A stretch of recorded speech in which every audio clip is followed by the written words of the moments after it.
أعوذ بالله من الشيطان الرجيم. بسم الله الرحمن الرحيم. يا أيها المزمل قم الليل إلا قليلا نصفه أو انقص منه قليلا أو زد عليه ورتل القرآن ترتيلا إنا سنلقي عليك قولا ثقيلا إن ناشئة الليل هي أشد وطاء وأقوم قيلا إن لك في النهار سبحا طويلا واذكر اسم ربك وتبتل إليه تبتيلا رب المشرق والمغرب لا إله إلا هو فاتخذه وكيلا واصبر على ما يقولون واهجرهم هجرا جميلا وذرني والمكذبين أولي النعمة ومهلهم قليلا إن لدينا أنكالا وجحيما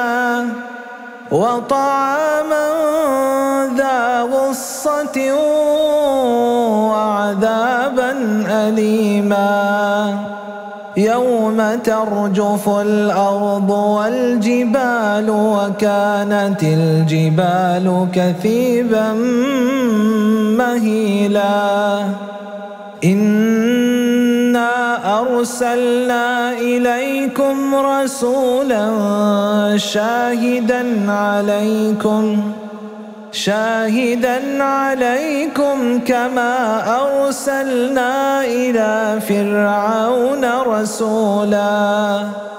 فعصى فرعون الرسول فأخذناه أخذا وبيلا فكيف تتقون إن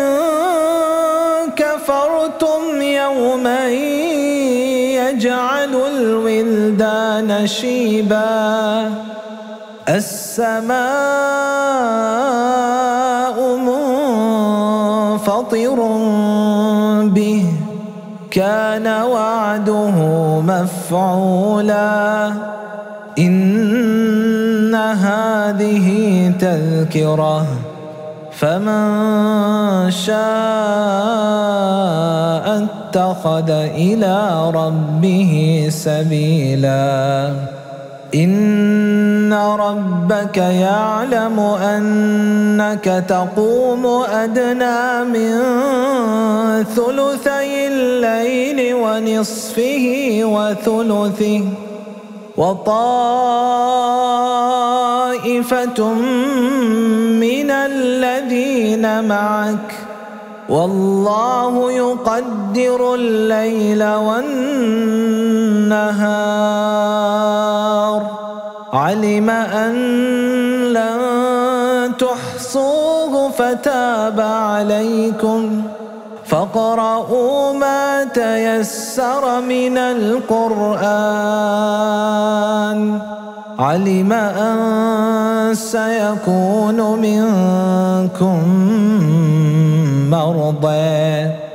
وآخرون يضربون في الأرض يبتغون من فضل الله وآخرون يقاتلون في سبيل الله فاقرؤوا ما تيسر منه وأقيموا الصلاة وآتوا الزكاة وأقرضوا الله قرضا حسنا وما تقدموا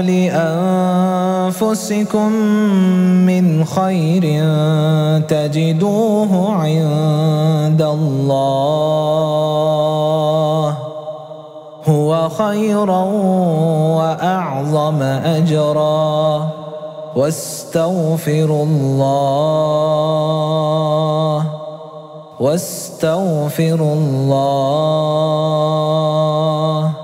إن الله غفور